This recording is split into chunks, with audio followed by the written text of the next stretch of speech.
Hi guys, I'm Josh. And I'm Tyler. This is our podcast, Same Page, Different Books. And we're going to talk about different topics when it comes to life in our 20s, from friends, family, relationships, our hobbies, careers, all of it, and our opinions on different things, and see if you agree, disagree, or any advice that you'd like to take with you.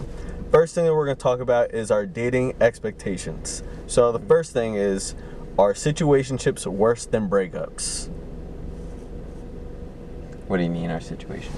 Like after you break up, then no, you still like have a those situationship? those situationships you find yourself in where it's like it's less than a relationship, but it's more than just like a one-time thing, where it's like it's kind of like a friends with benefits situation, but it's not specifically friends with benefits, where it's a little bit more.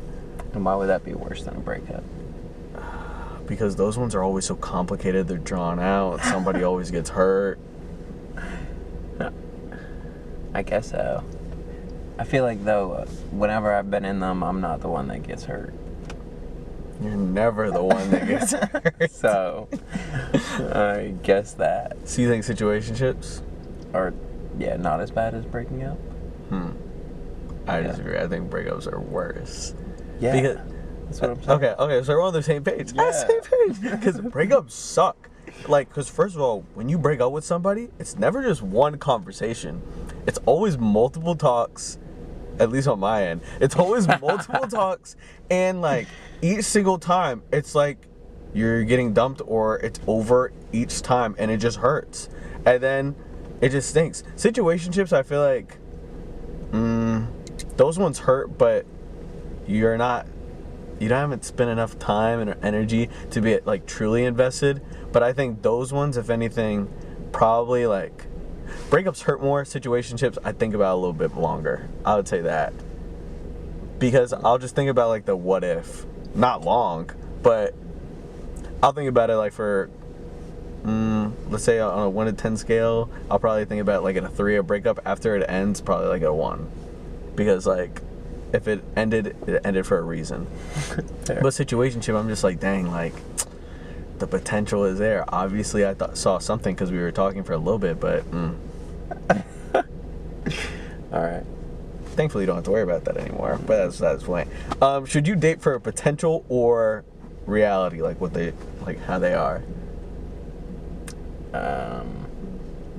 I guess both. Like, they have to show you something in reality to make you think that they have some potential, so... What a safe answer. How is truth safety now? Is there something wrong with that? You want me to lie? Keep going. I mean, I guess ultimately potential, because you hope that you and your partner both grow together into something better than you currently are as individuals. Okay. I disagree. I date reality, not potential. Something that my aunt told me forever ago has stuck with me, which is that if the person that you're with stayed the same forever, would you still want to be with them? Because the person that you're with, like, it's not a guarantee that they're going to change, or like certain bad habits that you don't like, or if they don't believe certain things, that'll ever change. Because there's no amount of like love or care that you can put into someone that will make them change. Only they can decide that. And there's no guarantee that people will change.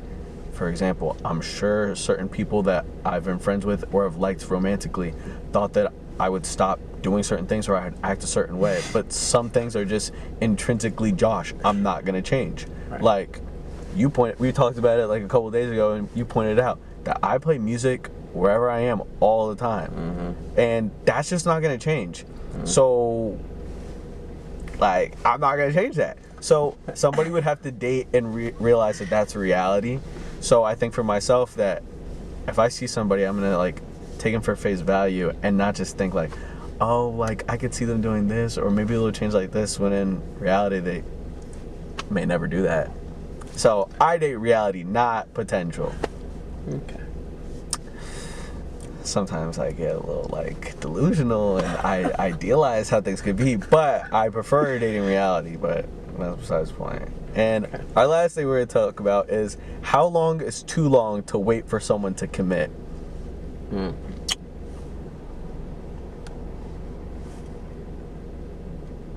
Like, Max a year. If you wait Damn. a year, you gotta. That's so long. You would wait a year? A lot can change in a year. You would wait a year with a girl. I mean, I wouldn't. I'm saying the max amount of time that any one person should ever wait is 1 year, 365 days. Okay, that's what you're saying for the average person. What about for yourself? For me? I'll give an answer for both as well, but... We don't chase, we replace. Can you understand? but that's besides the point. How long would you wait? I wouldn't. We You just replace. So the moment you're ready to commit, if they're not about it, you're like, yeah, we're done. I mean, like, I don't know. It's probably situational at that point. See, like, that's why a are they safe answer? No situational. Let's do like a one size fits all. one size fits all? It's Yeah, the drawstring sweatpants, not adjusted to size. If I'm looking for a certain level of relationship and they're not looking for it, then we're not compatible, and it's time to look for someone else who I am compatible with. I like that. I agree. I think for me, the longest I would tell somebody to wait, if someone's not ready to Someone commit. waiting for you, or like you're waiting for them? That's different. No. No. Oh, I ask a follow-up No. question. Okay, no. Actually, no. I will give the same answer. For me, I would say if I was giving somebody advice, I would tell them the longest they should wait for someone to commit is a month or two. I think if you're already reached a point where you're ready for that person to commit, you already invested some time and energy, some money probably. Like if they're not sure if they want to be with you after a month or two, then cut it. Honestly, a month, 2 months, no, a month, because you should know. And I think like you and a person are talking for a month or two, and one partner, No. one of the people is ready to commit to like a full-term no, relationship. I'm saying like it could be after any period of time that if you make it clear that you're ready for a committed relationship, if they're not sure after a month has passed since you made it clear that you're ready to commit or that you want something serious and they are not willing to move in that direction, then you should end it. Because I don't think it's a... What if they say this is going too fast? Then I think... What if you're like a month into a relationship with someone and you're already like, let's date, and they're like, slowly roll there a little bit, like, let's keep it casual. See, I think it depends, but everything's situational. But if that was the case, then I would say that, okay, we can take things slower, but how about we decide to make things exclusive then? So then you're able to get that fixed where it's like, I don't have to have the anxiety or worry that they're talking with somebody else, but also not putting them under the constraint of a relationship right now and they may not be ready for it. But for me, like, I don't think it's a matter of like chemistry or compatibility, because I think you can have a lot of chemistry with a lot of different people, but if I'm ready for a relationship and you're not, then we're not compatible, because I want something that you don't, and that's something that's important to me. So for example, whoever's listening to this, that if you want a relationship with somebody and they don't want it back, then you should drop him or her and just replace. Because the right person will be ready. Because I don't believe in right person, wrong time. Nah, the right person, regardless, it'll be the right time. It's deep. It's not even deep, it's a fact. It's a fact. So, but in terms of me, if I'm ready for a relationship, you got 10 days. 10 days? 10. I'll be nice. You got 2 weeks to get it together. Wow. I'm not gonna lie. In the past, when I wasn't in my high value mindset, I did wait a little longer because I was simping. But I'm not like that. So at this current mindset, I would wait 2 weeks max, because I understand like I'm a romantic guy, so like I would probably do the most. It'd probably throw them off, but if they've gotten to know me and we've built that time and energy together, they would expect it, or at least I'd hope. So I would give them a second to like get their thoughts in order, but if they're not ready, then I don't want to be with them. How long should they wait for me? I'll keep it real. It's probably a shorter timeline. They should give me like 3 days. If I don't want to be with them after 3 days, then that should be it. Honestly, the moment they ask me, if I don't give them a yes, they should probably be like, yeah, this isn't gonna work. Because for me, after the first date, within the first couple minutes of hanging out with somebody, I already know if I want to be with them or not.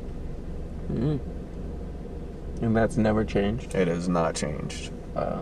Like from the past girlfriends or people that I've liked, within those first couple minutes I knew, like, okay, I would date you, or I could see myself having a future with you. Wow. I've thought that about other people. I've been completely wrong.